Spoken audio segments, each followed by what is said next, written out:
What if Rhaegar Targaryen never kidnapped or ran away with Lyanna Stark? Let's explore how this decision changes the course of history. Spring 281 AC.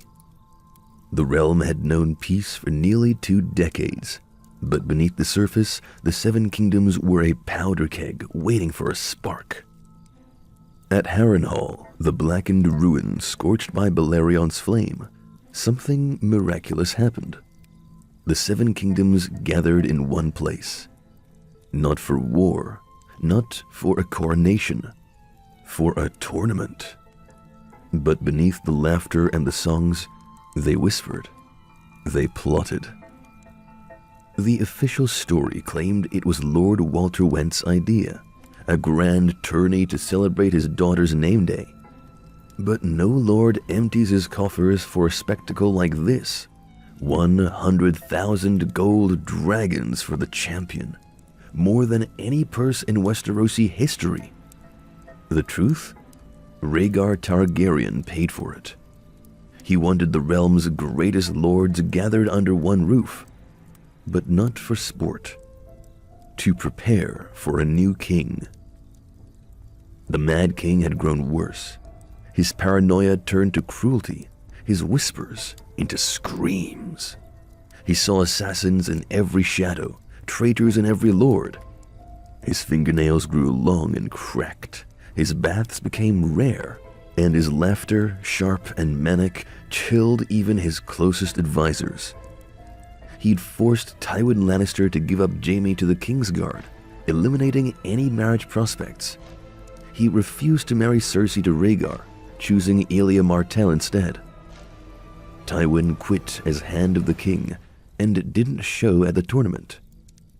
The realm was choking under madness, and Rhaegar, the Silver Prince, had become the symbol of a better future. Before we dive into what happened at the tournament, take a second to subscribe and hit the bell. It helps us bring you more epic content. Thanks for the support. Now let's get into it. Everyone but Tywin came. Rickard Stark arrived from the north with Brandon, who was 20 and already betrothed to Catelyn Tully. Lyanna, who was only 15, promised to Robert Baratheon, and Benjen. Ned Stark and Robert Baratheon, both 18 at the time, arrived from the Vale, where they served as squires to Jon Arryn. The Reach, the Riverlands, the Stormlands, Dorne, all sent their finest. Ashara Dane, Oberyn Martell, Jon Connington, the Kingsguard, Mace Tyrell. It was a gathering of legends. And among them, unnoticed at first, stood a quiet boy from the Neck, Howland Reed, 16 years old. Small, soft-spoken, dressed plainly. A Crannog man from the fortified islands in the marshes, seen by many as barely more than a frog-eater. 3 squires jumped him in the fields, Houses Frey, Haig, and Blount. You don't belong here, mudman. They beat him, laughed, and left him in the dirt. But then, she came. Lyanna Stark, fierce, wild, and untamed. She scattered the squires with a blunted sword and dragged Howland back to her tent to tend to his wounds. There, he met her brothers. Brandon, bold and impulsive. Ned, quiet and thoughtful. Benjen, curious and eager. That night, Lyanna insisted he dine with them at the feast. At the feast, Prince Rhaegar took his harp. He didn't sing for glory. He sang a song so heartbreakingly beautiful that Lyanna Stark wept. Maybe that was the first glance, the first moment. Nothing spoken, but something passed between them. A tremor, quiet and dangerous. Still ashamed, Howland prayed to the old gods by the lakeside. The next day, a new knight entered the lists. Short, clad in mismatched armor, face hidden. On the shield, a white weirdwood with a laughing face. The Knight of the Laughing Tree. He challenged the knights who had squired the bullies, and one by one, defeated them all. He demanded they punish their squires for the beating of the Crannogman. The crowd roared. A hero had appeared. But King Aerys, paranoid, saw this knight as a threat. He ordered Prince Rhaegar to unmask the Mystery Knight. But the knight vanished. Only the shield remained, hanging from a tree. At least, that's what he told his father. Earlier that night, the shield still swayed from the branch, Whitewood grinning through the mist. The face of the Knight of the Laughing Tree caught mid-laughter. Prince Rhaegar Targaryen stood beneath it, silent, his silver armor catching the pale glow of the moon reflected in the still waters of the lake. He had followed the trail here alone. No guards, just quiet certainty. He turned when he heard the soft rustle of reeds. Lyanna Stark stepped from the shadows, no longer wearing armor, but carrying the same fire in her eyes. She looked half amused, half daring. It was you. You sound surprised. What gave it away? My height or my charm? The moment you charged Sir Hay, I should have known. That kind of fury only comes from a wolf. Or someone tired of watching cowards beat the defenseless? You ever been kicked in the mud for being born in the wrong place, my prince? I've been beaten for much less. Why risk it? You could have been unmasked, executed. You're the daughter of a great lord. And you're the son of a mad king. We all carry something. Some of us choose to ride with it. The songs never prepared me for you. Songs are written by men who've never seen a woman do anything but cry. Maybe it's time someone changed the tune. Aerys wants your head. He thinks the Mystery Knight mocked his crown. Then let him search. The Knight of the Laughing Tree vanished. And if I told him what I know? She stepped closer until only a breath remained between them. You won't. Because for all your songs and scrolls, you came here chasing something real. You saw it in that fight. You saw me.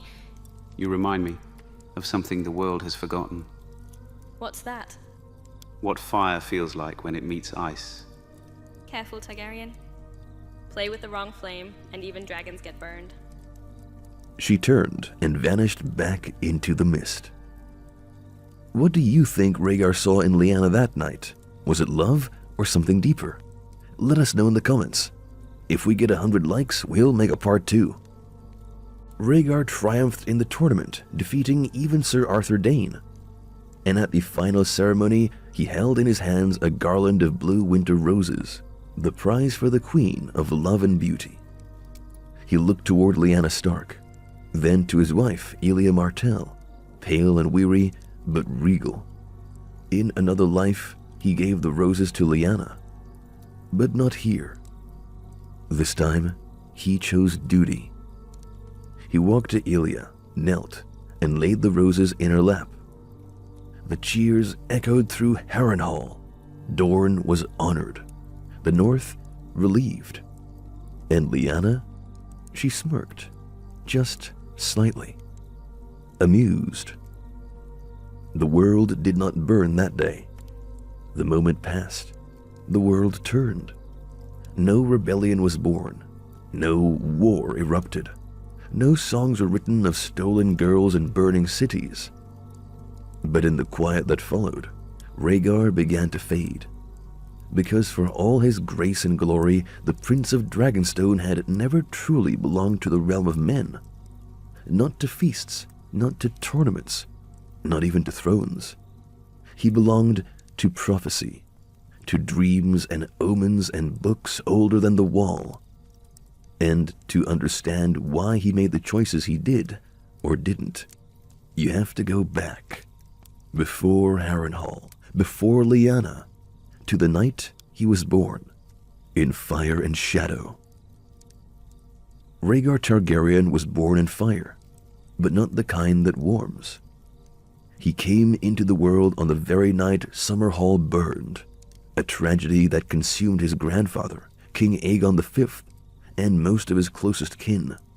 Aegon had become obsessed with waking dragons from stone. He gathered wildfire. He invited sorcerers. He believed that fire and sacrifice might return the magic of old Valyria. Instead, he burned alive with his dreams. And so, as the great hall of Summerhall collapsed in green flame and smoke, as the Targaryen line nearly ended in ash and ruin, Rhaegar was born. Some say his cries mixed with the roar of the flames. Some say he breathed smoke before he ever took milk. The midwives whispered of omens. He was born amidst salt and smoke, the prince that was promised. But Rhaegar was not raised in fire. He was raised in shadow. The tragedy of Summerhall lingered over him like a ghost. His mother, Rhaella, remained distant, traumatized. His father, Aerys, grew stranger with every passing year. Paranoia settled into the Red Keep like mold on stone. And Rhaegar, he did not grow up like other boys. He didn't take to swords or sport. He preferred books, scrolls, music, long hours spent alone in the library. Some whispered he was too delicate, too soft. Until one day he read something. No one knows which book it was. A forgotten prophecy buried in the tomes of Valyria, or perhaps in the mystic scrolls Aegon had once collected. But it changed everything. The servants saw it happen. One morning, the prince closed the book and walked silently to the training yard. I must become a warrior. From that day on, everything changed. He still played his harp. He still read. But his eyes burned with something new. Purpose. The prophecy spoke of a chosen one, a prince that was promised. His song shall be the song of ice and fire. Rhaegar believed it, not as a dreamer, not as a madman, but as someone certain of the path laid before him. At first, he thought the prophecy spoke of himself. After all, he was born in fire, beneath tragedy, amidst salt and smoke. He was the eldest son of the dragon. But over time, doubt crept in. He had married Elia Martell, a wise and gracious woman from Dorne. She bore him a daughter, Rhaenys, and then a son, Aegon. But the second birth had nearly killed her. The maesters warned she could not have another. And the prophecy spoke of 3 heads. 2 children were not enough. Rhaegar began to question himself. Maybe he was not the prince that was promised. Maybe it was his son. Or maybe the 3rd child had not yet been conceived. And so he turned back to prophecy, to the old texts, the scrolls of Asai, the ancient writings of Valyria. He played his harp less. He spoke less. He watched the stars. He studied omens. And always, always, he returned to the same line. There must be a 3rd. If you're the kind of fan who loves diving deep into prophecy, forgotten kings, and secret histories, make sure to hit that subscribe button. We go deep here. That was the man who arrived at the Tournament of Harrenhal, a prince beloved by many, beautiful, reserved, brilliant. But beneath the silver hair and the quiet smile, there was a man burdened by destiny. He wasn't seeking glory. He wasn't even seeking love. He was looking for the missing piece of the prophecy. And when he saw Lyanna Stark, fierce and unbroken, laughing as she rode like the wind, perhaps something clicked. Perhaps he thought, ice. But in this version of the story, he would never act on that thought. And the prince that was promised would never be born. Don't forget to like and subscribe if you want a part 2. The banners still fluttered over Harrenhal, but the songs were fading. The last lance had been broken, the final goblets emptied. The crowds were returning home, speaking of gallant knights and a prince who had honored his wife. But for the lords who mattered most, the High Lords, the power brokers, the old conspirators. The tournament had never been about jousts. It had been about a question. Can we trust Rhaegar to be king? And more importantly, can we make him king without burning the realm? Tywin Lannister had not come.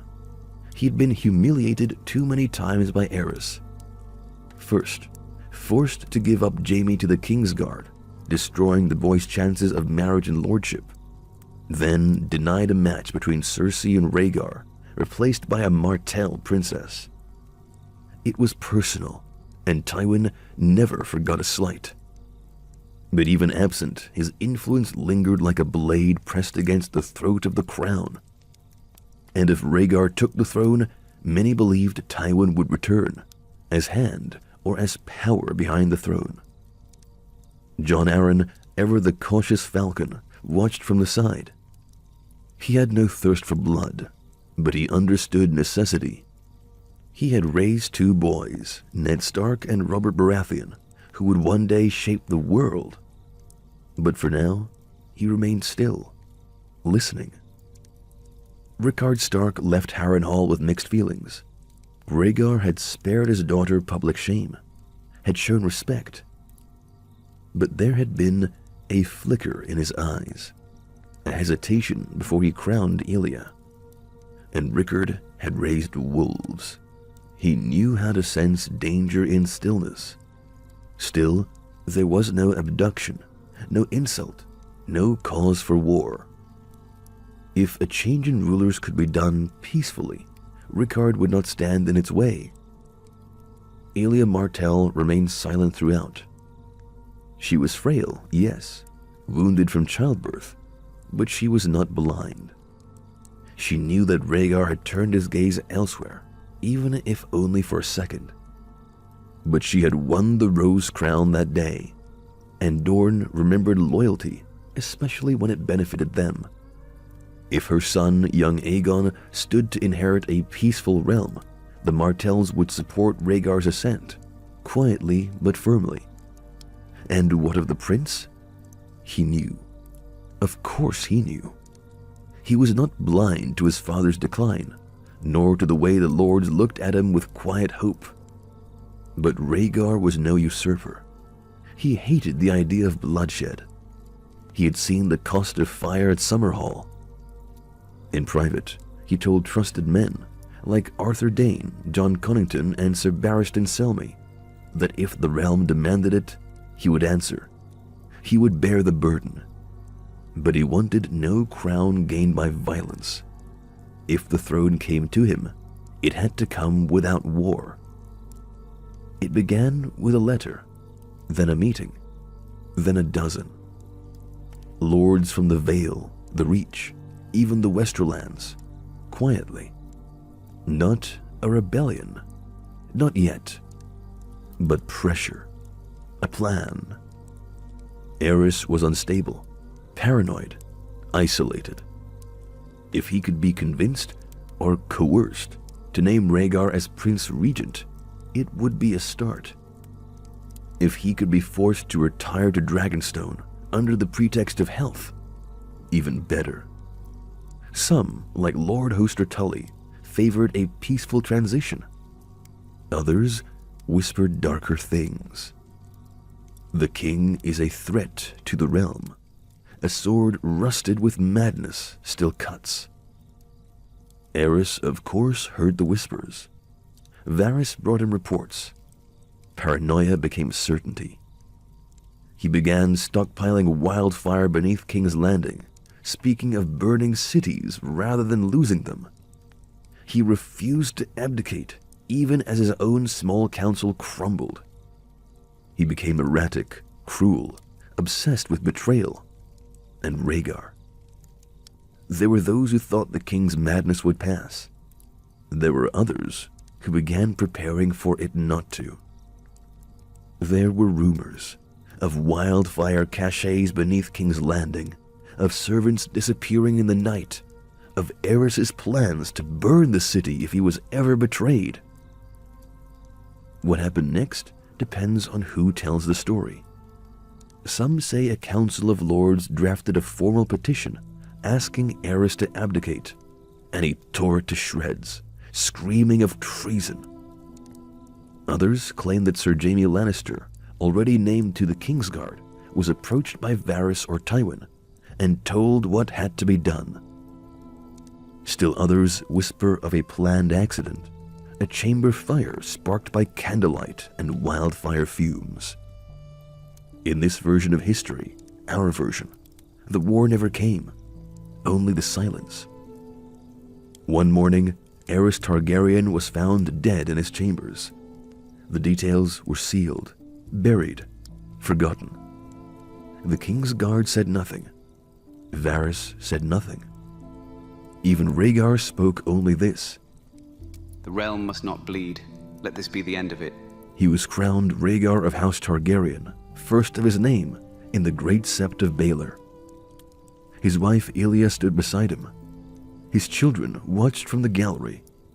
The realm did not burn, but the true prince had not yet been born. At first, their marriage is a grand spectacle. The people cheer. The North is honored. Robert is radiant and drunk in love. But it doesn't last. Within weeks, Robert returns to his old habits. He drinks more than he sleeps. He brags about battles and conquests, but not the kind fought with swords.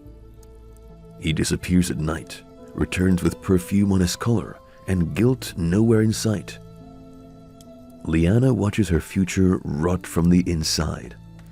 The man who once promised her love now spends more time with whores than with her. Rhaegar announces a royal council and festival in King's Landing to celebrate the unity of the realm under his new reign. He invites all the great lords, but asks Lyanna and Robert to remain as official royal guests, honored symbols of the North Stormlands Alliance. Rhaegar names Robert Warden of the South. Lyanna is invited to serve as lady-in-waiting to Elia Martell, under the pretense of strengthening Dornish northern ties at court. Robert agrees. He wants influence. Lyanna is trapped. And so, husband and wife move into the Red Keep. Now, they are under the same roof. Rhaegar is king, but distant from Elia, who remains in frail health. Lyanna sees him often, at court, in the gardens, during council feasts. They share polite glances at first, then quiet words, then long pauses between them. And behind closed doors, the fire rekindles. Not through lust, but through recognition. She sees in him a man who believes in destiny. He sees in her the ice that completes his fire. The Kingswood was still damp with morning dew when Lyanna Stark rode beneath the high boughs, her gray cloak trailing behind her like a banner of mist. She liked the silence here, the space, the wind, the way it didn't ask anything of her. In the city, she had to smile. In the halls, she had to obey. But out here, she was just a girl on a horse, nothing more. The hooves of another rider approached behind her, smooth, controlled, royal. She didn't turn. She didn't need to. You ride like the wind was your brother. Better company than Brandon most days. Rhaegar slowed beside her, his silver cloak catching the breeze, his black horse perfectly in step with hers.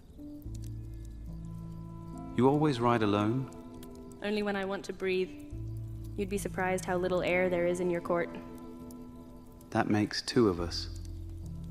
Why are you really out here, Your Grace? Do I need a reason to seek quiet? Men like you always have reasons, plans, prophecies. Maybe I just wanted to remember what it felt like to ride beside someone without being watched. You are watched, Rhaegar, all the time, even now. Then let them watch. It won't change the truth. And what truth is that? He hesitated, and when he spoke, his voice was softer. That I've been chasing ghosts, words in books, shadows in fire, and somehow you feel more real than all of it. Lyanna laughed, but there was no mockery in it, just surprise and fear. I'm not a vision, Rhaegar. I'm a mistake waiting to happen. Just ask your council. My council didn't cry when I sang at Harrenhal. That stopped her. Her hands tightened around the reins. That was a long time ago. Not to me. I've thought of that moment more than I should admit. Do you ever regret it? Not placing the crown in my lap? I regret many things, Lyanna, but not choosing peace. And yet here you are, chasing war in another form. No, not war. Just the piece of the prophecy that still eludes me. Is that what I am to you? A missing piece? No. You're the only part that ever made sense. I'm married. Your wife sleeps under the same roof. And neither of them knows who we are when we're out here. Silence again. But this one was different. It was the kind of silence that burned. Then Lyanna turned her horse. Ride with me then. Where? Nowhere. Everywhere. Just ride. And they did. Not as prince and lady, not as pieces on a board, but as a dragon and a wolf, chasing something they would never be able to outrun. It began with a whisper, a secret too big for the walls of the Red Keep to contain. Lyanna Stark was pregnant. She told Rhaegar one night beneath the weirwood in the Godswood Garden, her hands trembling slightly over her stomach. It's yours. For a moment, he said nothing. He only stared, as if the stars had realigned in his mind. This was it. The third head of the dragon, born of ice and fire. He will be the prince that was promised. Lyanna didn't smile. And what of Elia? That was the question that echoed in his skull for days. Rhaegar loved Elia, in his way. She had given him 2 children, had endured the harsh southern sun and the cold winds of court life with dignity. But her body had broken after Aegon. The maesters had warned her, no more pregnancies. Rhaegar told himself this was not about love. This was about destiny. He consulted the High Septon in secret. The faith of the 7 allowed annulments under rare, dire conditions, especially if the queen could no longer bear heirs. He used that pretext. For the good of the realm, for the future of House Targaryen. The annulment was granted quietly. It was a scandal waiting to erupt, but Rhaegar moved faster than the whispers. But in Dorne, the winds were shifting, and soon the Martells would learn of the annulment, and they would not stay silent. If you were Rhaegar, would you have made the same choice? Abandon your queen for the prophecy? Drop your take in the comments. I want to hear your version of this story. Rumors began to spread that the king sought to set aside his Dornish queen, that there was another woman, that something had changed since Harrenhal. Robert Baratheon heard the whispers, too many, too loud to ignore. When he demanded answers, none were given. So he went to the only person who wouldn't lie to him. He found Lyanna in the training yard at dusk, her hair tied back, watching Benjen practice with the spear. Is it true? You're going to marry him? Tell me this is nonsense. Tell me you're not throwing away everything. You mean everything you decided for me? I gave you my name, Lyanna. I would have given you the world. I never asked for it. He blinked. For a moment, Robert Baratheon, Storm's End, warrior, drinker, king in the making, didn't know what to say. Is it true? You and him? Let fate decide. That night, Robert sent word to the court. He demanded trial by combat. Not for justice, not for law, for honor. He didn't say why. He didn't say what. He only named his opponent, King Rhaegar Targaryen. The duel was set for dawn, in the shadow of the dragon pit. No spectators. Only silence. Only steel. This is the moment everything changes. If you're still here, you're one of us. Hit like if you're ready for what's coming at dawn. And so, as the first light of dawn breaks over King's Landing, two men prepare to decide the fate of the realm. One with a crown, the other with a warhammer. And neither of them knows that the true battle, the one for the survival of the world, is growing in silence within Lyanna Stark. What happens when fire meets fury? Who walks away from the duel, and who dies with prophecy unfulfilled? If we get 100 likes, we'll make a part 2, where blood will spill, legacies will shatter, and the song of ice and fire may die before it ever begins. If you enjoyed the story, leave a like, drop your theories in the comments, and subscribe to the channel so you don't miss what comes next.